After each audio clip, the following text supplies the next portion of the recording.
राष्ट्रीय स्वयंसेवक संघाच्या इतिहासातलं आजवरचं सर्वात मोठं बंड नुकतंच गोव्यात घडलं। या बंडामुळे गोव्यातलं राजकारण आणि समाजकारण ढवळून निघाले। अत्यंत शिस्तबद्ध मानला जाणाऱ्या आरएसएस मध्ये मुळात बंड घडू शकतं हेच कल्पनेच्या पलीकडचं आहे। या बंडाच्या भूकंपाचा केंद्रबिंदू मानले जाणारे प्राध्यापक सुभाष वेलिंगकर आज आपल्या सोबत आहेत। आज आपण आपलं गोव्यातलं आरएसएस मधलं बंड आणि तुम्ही गोव्याच्या राजकारणाला जो नवा पर्याय देऊ इच्छिता त्याबद्दल चर्चा करणार आहोत, तुमच्याशी बातचीत करणार आहोत। अगदी मनमोकळेपणाने आपण आमच्याशी संवाद साधाल अशी अपेक्षा आहे। सर्वात पहिला प्रश्न की आपल्या मनात जे बंड होतं ते आतल्या आत गेल्या अनेक दिवसांपासून धगधगत होतं का आणि मातृभाषा अस्मितेचा फक्त मुद्दा किंवा निमित्त ठरलं का? नाही, मातृभाषा या विषयावर जे आंदोलन सुरू झालं ते 2011 सालापासून चालू आहे। प्रथमतः ते आंदोलन काँग्रेस सरकार विरुद्ध होतं। त्यावेळेला सत्याचा आग्रह म्हणजे सिद्धांताचा आग्रह असा धरला आणि जेव्हा लोकशाही मार्गाने जाऊन काही सफल होत नाही असं लक्षात आल्यानंतर मग शेवटचा पर्याय म्हणून काँग्रेस हटाव अशा प्रकारची घोषणा आपण केली। आणि आता ज्या वेळेला भाजपने वचन देऊन वचनभंग केला, सगळी वचनं पायदळी तोडवली, त्यावेळेला तेच आंदोलन पुन्हा भारतीय जनता पार्टीच्या सरकारविरुद्ध उभं राहिलं। त्याही वेळेला पूर्णपणे संघ या आंदोलनात सहभागी होता। आताही संघ त्या आंदोलनात सहभागी आहे। दुर्दैवाने असं लक्षात आलं की शशिकलाताई काकोडकर या आजारी आहेत, म्हणजे अंथरुणाला खिळून आहेत। त्या सक्रिय होत्या मागच्या आंदोलनात, पण यावेळी त्या सक्रिय नसल्यामुळे स्वाभाविकपणे त्या आंदोलनाचा चेहरा म्हणून मी लोकांच्या समोर आलो। संघाच्या कामाच्या दृष्टीने सगळीकडे प्रचार प्रसार वगैरे अशा पद्धतीने मला हिंडावं लागल्यामुळे एक पॉप्युलॅरिटी ही स्वाभाविकपणे होती। आणि त्यामुळे हाच हळूहळू जसं आंदोलन भाजपविरुद्ध वाढत गेलं तसतसा आंदोलनाचा चेहरा मी बनत गेलो। भारतीय जनता पार्टीला मी खटकत होतो, माझं अस्तित्व खटकत होतं। त्यामुळे त्यांची सगळ्या प्रकारची दडपणं वगैरे चालत असावीत। माननीय मनोहर पर्रीकर हे आपले रक्षामंत्री आहेत, ते माजी मुख्यमंत्री म्हणून या सगळ्या गोष्टीला तेच जबाबदार आहेत सर्वस्वी, असं मला म्हणायचं आहे। आणि त्यामुळे त्यांनी ते वरती असल्यामुळे ते आणि त्यांचे सहकारी त्यांच्या मंत्रिमंडळातील यांनी दडपण आणून बहुधा संघाच्या कार्यकर्त्यांना, आपल्या अधिकाऱ्यांना कोकण प्रांताच्या मला रिलीव्ह करायचं, हे एकदम क्लायमॅक्स पॉइंटवर आंदोलन असताना ही गोष्ट केली गेली। आश्चर्य म्हणजे मी हेच काम आता जे करत आहे, मी राजकीय पक्षाचा पदाधिकारी नाही, मी राजकीय निवडणूक लढवणार नाही, आणि जे काम मी आता करतो तेच काम मी काँग्रेसच्या विरोधात केलं।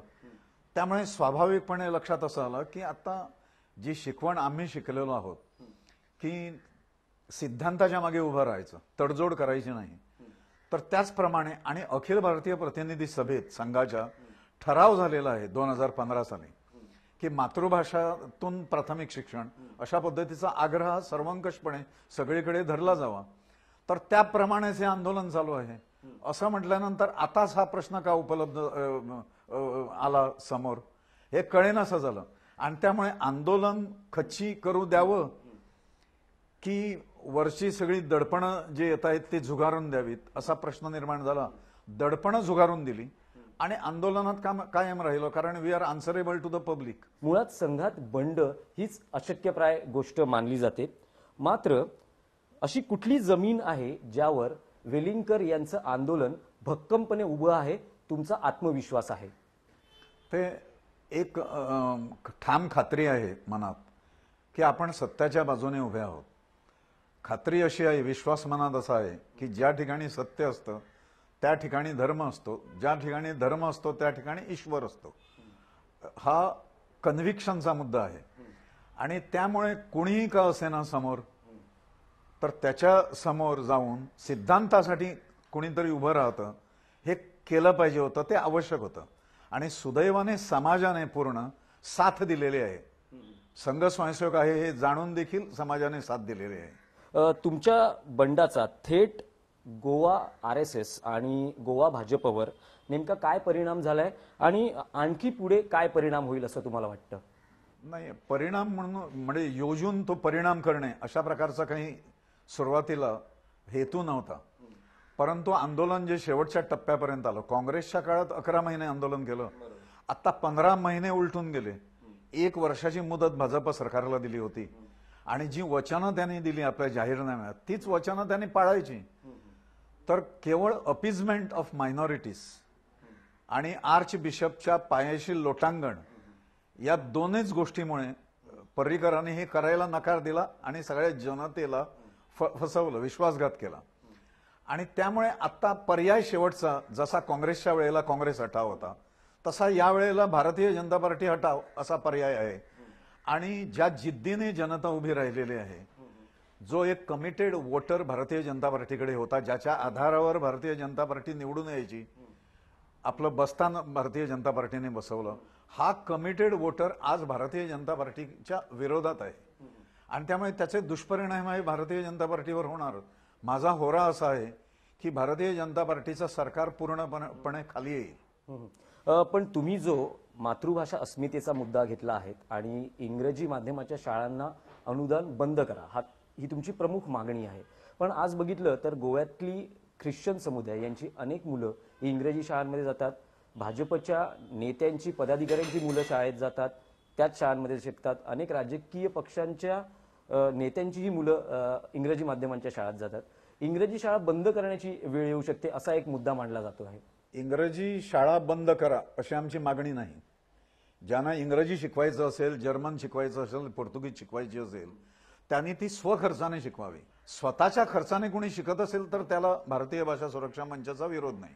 त्यामुळे सरकारी खर्चाने हे इंग्रजी शिक्षण होऊ नये, कारण भारतीय जनता पार्टी चालवत असलेल्या कुठल्याही राज्यात सरकारी अनुदान प्राथमिकला मिळत नाही. आणि देशात नागालँड आणि मिझोराम विशिष्ट परिस्थितीमुळे अपवाद जर सोडले तर सगळ्या राज्यात प्राथमिक शिक्षण हे मातृभाषेतूनच चालतं आणि सरकारी अनुदान हे मातृभाषेतूनच मिळतं असं आहे.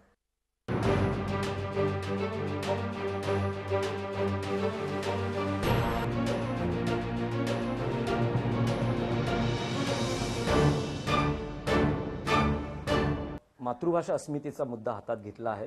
गोव्यात हा तुम्ही मुद्दा लावून धरला आहे. तीच मातृभाषा अस्मिता शिवसेना महाराष्ट्रात जपते. साधर्म्य दिसत आहे आपल्याला दोन्ही विचारांमध्ये, काय सांगणार? दोन्ही समविचारी आहोत. भारतीय भाषा मंच असेल किंवा शिवसेना असेल, राजकीय पक्ष म्हणून शिवसेना, तर दोन्हींच्या मध्ये साम्य आहे. शिवसेनेने आतापर्यंत या मागण्यांना पाठिंबा दिलेला आहे. त्यामुळे समविचारी पक्ष असल्यामुळे जो राजकीय पक्ष आता भारतीय भाषा सुरक्षा मंचाच्या पालकत्वाखाली निर्माण केला जाणार उद्या, तर त्याची ही विचार प्रणाली ही सामान्यतः शिवसेनेप्रमाणे आहे. दुसराही राजकीय पक्ष ज्याने 17 वर्ष राज्य केलं गोव्यावर, तो महाराष्ट्रवादी गोमंतक पक्ष आहे. आणि एक पक्ष आहे गोवा प्रजा पार्टी म्हणून.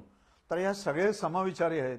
त्या समविचारी पक्षांबरोबर जायचं आपण ठरवलेलं आहे. अच्छा, म्हणजे शिवसेना ही या सर्व ऐक्यामध्ये तुमच्या सोबत असेल, म्हणजे भारतीय भाषा मंच आणि अन्य जे समविचारी पक्ष आहेत असे मिळून एक आघाडी स्थापन होईल? हो, अशी आघाडी स्थापन होईल. शिवसेनाला बरोबर घेऊन जाणार. म्हणजे आज थेट तुम्ही असं जाहीर करतात की शिवसेना आणि तुमची युती होणार आहे गोवा विधानसभा निवडणुकीसाठी? हो, म्हणजे युती होणार आहे. त्याचा तपशील अजून काही ठरला नाही. प्राथमिक बैठका 1, 2, 3 आमच्या संजयजी राऊत खासदार यांच्या बरोबर झाल्या आणि साधारणपणे 7 तारखेच्या नंतर आपण पुढची बोलणी करू असं म्हणून आमचं ठरलेलं आहे. तर याच्यात भारतीय जनता पार्टीच्या युतीमध्ये महाराष्ट्रवादी गोमंतक पक्ष आहे. महाराष्ट्रवादी गोमंतक पक्षाने युती तोडावी याच्याकरता आम्ही काही काळ थांबलो होतो. तर अजून काही ते झालेलं नाही. त्यामुळे आयत्या वेळी महाराष्ट्रवादी गोमंतक पक्षाने निर्णय बदलू नये भारतीय भाषा सुरक्षा मंचाला. म्हणजे अगोदर आम्ही फसवले गेलेलोच आहोत भाजपाकडून. मगोने दगा देऊ नये याच्याकरता काळजी म्हणून केवळ आम्ही राजकीय पक्षाची स्थापना लगेच करून टाकतो आहोत. आणि समजा महाराष्ट्रवादी गोमंतक पक्ष युतीमध्ये यायला तयार जर नसेल तर शिवसेना आणि अन्य जे पक्ष आहेत किंवा संघटना आहेत त्यांना बरोबर घेऊन आम्ही निवडणुकीला सामोरे जाणार. भाजपवर राष्ट्रीय स्वयंसेवक संघाचा किती परिणाम असतो किंवा किती निर्णय प्रक्रियेत त्यांचं एक प्रभुत्व असतं, विशेषतः गोव्यामध्ये?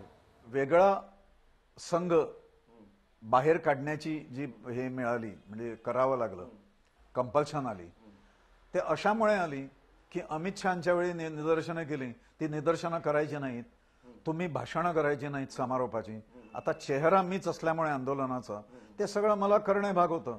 आंदोलनाशी प्रामाणिक राहिलं पाहिजे मी. आंदोलन जर जनतेचं असेल तर संघ किंवा व्यक्तीच्या पेक्षा देखील जनता श्रेष्ठ आहे, त्यामुळे जनतेच्या पाठीशी राहिलो आणि त्यामुळे हा प्रश्न निर्माण झाला. म्हणजे असं एकूण असं दिसतंय की गोव्यात भाजपकडून संघाची मुस्कटदाबी होते असं वाटतं. नाही, संघाची मुस्कटदाबी कधी होऊ दिली नाही, परंतु प्रयत्न तरी झाला. सत्तेचा माज चढलेला असावा बहुधा, अशा पद्धतीची एक जाणीव संघाला इथल्या होऊ घातलेली आहे. पण हा सत्तेचा माज कशातून आला आहे?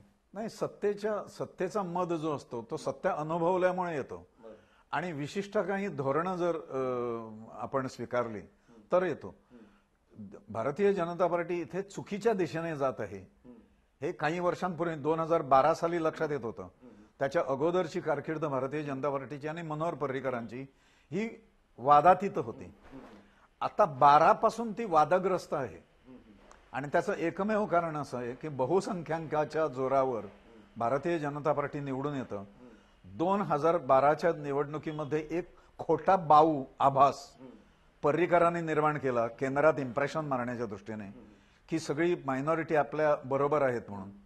अशोकराव चौगुले म्हणून उद्योजक आहेत तिथले सुपुत्र, तर त्यांनी स्कॉलर्सना बसवून एक जो रिपोर्ट तयार केला त्या रिपोर्टप्रमाणे ख्रिश्चनांनी मतं दिलेली नाहीत. ज्या मतदारसंघात ख्रिश्चन आमदार चर्चने दिलेले भाजपने लादले तिथे भाजपचे आमदार म्हणून ख्रिश्चनांना 1-2% मतं दिली, पण सर्रासपणे सर्वसाधारणपणे ते झालेलं नाही आणि भाजप या दिशेने चालू आहे. आणि दुर्दैवाने हा डिनॅशनलायझेशनचा प्रश्न आहे असं आम्हाला वाटतं. भाजप आणि संघ यांच्यात अंतर्गत संघर्ष सुरू आहे असा एक कारण नाही. अंतर्गत संघर्ष हा व्यक्तींमध्ये नाही, धोरणांमध्ये निश्चित आहे. आता जे धोरण स्वीकारलेले आहे मातृभाषा विरोधी, मातृभाषा विध्वंसक जे धोरण स्वीकारलेले आहे त्या धोरणास आमचा आक्षेप आहेच. कुणी जनता, सामान्य जनता हे सहन करणार नाही at the cost of nationalisation. इथलं गोव्यातलं भाजपचं नेतृत्व म्हणजे पर्रीकर आता केंद्रीय राजकारणात मंत्रिपदावर सक्रिय असले तरी त्यांचं लक्ष हे गोव्याच्या राजकारणावर असतं असं बोललं जातं. तुम्ही पर्रीकरांना नेतृत्व गोव्यात मानता का? म्हणजे गोव्याचं नेतृत्व आहे असं तुम्हाला वाटतं? नाही, आता पर्रीकर ज्या अर्थी रक्षा मंत्री म्हणून गेलेले आहेत त्या अर्थी त्यांनी खरं म्हणजे इथे लुडबुड करता कामा नये. परंतु दुर्दैवाने हे सरकार जे चाललेलं आहे डमी गव्हर्नमेंट आहे अशा म्हणण्याला भरपूर वाव आहे असं वाटतं. कारण अनेक जणांना जे धोरण पर्रीकरांनी स्वीकारलं होतं ते मान्य नाही, ते खाजगीत कबूल करतात. परंतु त्यांचा मुद्दा हा तिकीट देण्याशी, मंत्रिपद देण्याशी किंवा पैसे उपलब्ध करून निवडणुकीसाठी देण्याचा हा जेव्हा प्रश्न निर्माण होतो त्यावेळेला ते तोंड अगदी शिवून गप्प बसलेले असं आम्ही पाहत आहोत. असे 2 मतप्रवाह आहेत की पर्रीकर यांना राजकीय प्रगल्भता किंवा त्यांच्या नेतृत्वावर प्रश्नचिन्ह आहे. अगदी गोव्यात क्रायसिस मॅनेजमेंट हाताळण्यात ते कमी पडतात असंही म्हटलं जातं. आणि पर्रीकर हे यशस्वी राजकारणी आहेत. ते राज्याच्या राजकारणातून केंद्राच्या राजकारणात संरक्षण मंत्रिपदापर्यंत गेलेले आहेत आणि तिकडे ते सक्रिय आहेत. या 2 मतप्रवाहांमधला कुठला मतप्रवाह तुम्ही मानता? नाही, पर्रीकर हे मुळात हुशार आहेत, विजनरी आहेत, चांगले प्रशासक आहेत. तरी पण जोपर्यंत तत्व आहेत इथे आणि विशेषतः गोव्याने 450 वर्षांची राजवट, पोर्तुगीजांची गुलामगिरी, छळ कपट हे सगळं सहन केलेलं आहे. उर्वरित देशात 150 वर्ष ब्रिटिशांचं राज्य होतं. इथे तिप्पटीने जास्त गुलामगिरी भोगलेली आहे. त्यामुळे त्याचे जे पडसाद आहेत आता ते बळकट करण्याच्या दृष्टीने जणू काही चर्चीकरण गोव्याचं होऊ घातलेलं आहे की काय, अशा पद्धतीने जी मोठी ब्लंडर जो पर्रीकरांनी केलेला आहे. त्यामुळे मला असं वाटतं की पर्रीकरांची पॉलिसी ही गोव्याच्या कल्याणासाठी पूरक आणि पोषक नाही, मारक आहे. जे गोवा भाजपमध्ये सुरू आहे ते इतर राज्यांमध्येही सुरू आहे असं तुम्हाला वाटतं? नाही, काही कळत नाही. काही फोन मला आले सुरुवातीला, ते फोन पंजाबमधून आले, राजस्थानमधून आले, गुजरातमधून आले, यवतमाळ मधून आले, ओरिसा कर्नाटकमधून आले. आणि त्यांनी अभिनंदन केलं की भारतीय जनता पार्टी वास्तविक राष्ट्रीय स्वयंसेवक संघ म्हणजे भारतीय जनता पार्टीची वोट बँक असल्यासारखं सगळीकडे होतं.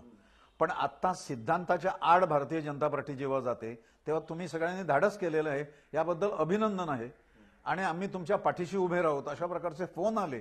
त्यामुळे अशा प्रकारची कुरबुर इतरत्रही चाललेली असावी असा एक संशय येतो. तुमचं हे बंड वेलिंगकर आणि पर्रीकर यांच्यातला अहंकाराचा टकराव आहे असंही एक तर्क लढवला जातो, किंवा या विषयात वेलिंगकर यांची वैयक्तिक महत्वाकांक्षा जागृत झाली आहे असाही एक तर्क लढवला. हे धादांत असत्य आहे. आंदोलन जे आहे त्याच्यातला मी तोच आहे, काँग्रेसच्या विरोधात असला मी तोच आहे. पर्रीकरांच्या बद्दल जर असूया आणि ईर्ष्या मत्सर असता तर तो दिगंबर कामतांबद्दलही आहे असं कुणीतरी म्हटलं असतं.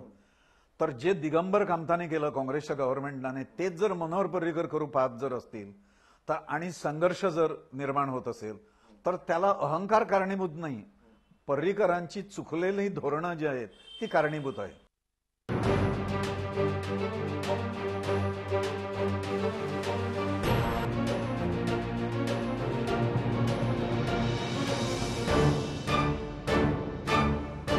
तुम्ही भाजपमधल्या सगळ्या राजकीय नेत्यांना घडवलं. गेली अनेक वर्षांचा तुमचा संघाचा अनुभव आहे, तुम्ही सक्रिय कार्यकर्ते आहात, पदाधिकारी आहात. असं असताना तुमचा आदेश किंवा तुमची भूमिका मानली जात नाही, त्यामुळे कुठेतरी अहंकार दुखावला गेला आणि त्यातून हे सगळं झालं अहंकाराचा अशी एक प्रश्न चर्चा. नाही. समजा भारतीय जनता पार्टीने आंदोलन झाल्यानंतर लगेच मागणी जर मान्य केली असती, ज्याबद्दल त्यांनी वचनं दिली, तर आंदोलनाचा प्रश्नच नसता ना. आंदोलन चिघळत कोणी ठेवलं, आंदोलनाची टर कोणी उडवली, आंदोलनाला नगण्य कोणी मानलं, आंदोलनाला मॅनेजेबल आंदोलन आहे, मी मॅनेज करीन वरती जे आहे म्हणून कोणी सांगितलं. त्यामुळे सर्वंकष दोष जो आहे हा आंदोलनातल्या कुणाचाही नाही, हा दोष भारतीय जनता पार्टीच्या नेतृत्वाकडे जातो. पण विरोधी पक्षात असताना स्वतः मनोहर पर्रीकर यांनी भारतीय भाषा सुरक्षा मंच यासाठी काम केलेलं आहे, तुमच्या ते सोबतही होते. मग आता त्यांच्या विरोधात बंड का? त्यांनी मॅरेथॉन भाषण केलेलं आहे विधानसभेतलं 100 मिनिटांचं. त्याचा सारांश असा की इंग्रजी ग्रँट जर काँग्रेसने चालू ठेवली तर पुढच्या 5 वर्षात गोव्याचा नायनाट होईल, सांस्कृतिक ऱ्हास होईल. आता हे म्हणणारे पर्रीकर जे आहेत ते सत्ता मिळाल्यानंतर त्यांनी जर सोयरीक केलेले असेल आर्चबिशपशी किंवा डायसेसन सोसायटीकडे, तर त्यांनी समाजाला फसवलेला आहे, विश्वासघात केलेला आहे. त्यामुळे हा संघर्षाचा मुद्दा तसा आलेला आहे, तो पर्रीकरांच्या चुकीच्या धोरणातून आलेला आहे. तुमच्या या भूमिकेचा भाजप विरोधी राजकीय पक्षांना फायदा होईल असं वाटत नाही, विशेष करून आप सारखी पार्टी गोव्यामध्ये आपला पाय रोवू पाहते आहे. मी गेली 50 वर्ष मी राजकीय निरीक्षकही आहे आणि समाजाशी अत्यंत घनिष्ठ संबंध असलेला गोव्याच्या कानाकोपऱ्यात अशा प्रकारचं माझं एकूण कारकीर्द गेलेली आहे. मला असं वाटतं की आप पक्ष जो आहे हा फक्त ख्रिश्चन मतं फोडू शकेल. हिंदू कॉन्स्टिट्युएन्सीसमध्ये आप हे आकर्षण नाही आजही, आणि त्यामुळे त्याचा काहीही धोका भारतीय जनता पार्टीला नाही. एक शेवटचा प्रश्न की आजही तुम्ही स्वतःला अत्यंत कठोर शिस्तीच्या RSSचे स्वयंसेवक मानतात. तुम्हाला या संघटनेतून बाहेर पडावं लागलं, किती हा एकूण वेदनादायी असा क्षण किंवा अनुभव होता, आणि आता पुढची वाटचाल तुमची कशी असेल? बाकी पर्याय आयुष्यात असताना देखील मी संघाचं काम हे निष्ठेने केलं आणि सोडलं नाही, कारण इट इज माय कन्व्हिक्शन. अंतःकरणातून मी कुणी सांगितलं म्हणून करत नाही, अंतःस्फूर्त संघाचं काम करतो. त्यामुळे मी संघाचा स्वयंसेवक हा कायम राहीन. पद गेल्याची खंत नाही, परंतु संघ एका वेगळ्या याच्यावर, ज्या संघाला संघ चुकलेला नाही, इथे माणसं जी आहेत, नेतेगिरी करणारी माणसं जी आहेत ती चुकलेली आहेत असं माझं म्हणणं आहे. त्यामुळे संघाशी बांधिलकी ही तोडलेली नाही, ती कायम राहणार असंच आहे. तत्वप्रणाली जी आहे ही पूर्णपणे संघाची आहे. सर, तुम्ही झी24 तासची मुलाखतीत मनपोकळेपणाने चर्चा केली त्याबद्दल आपले आभार. धन्यवाद.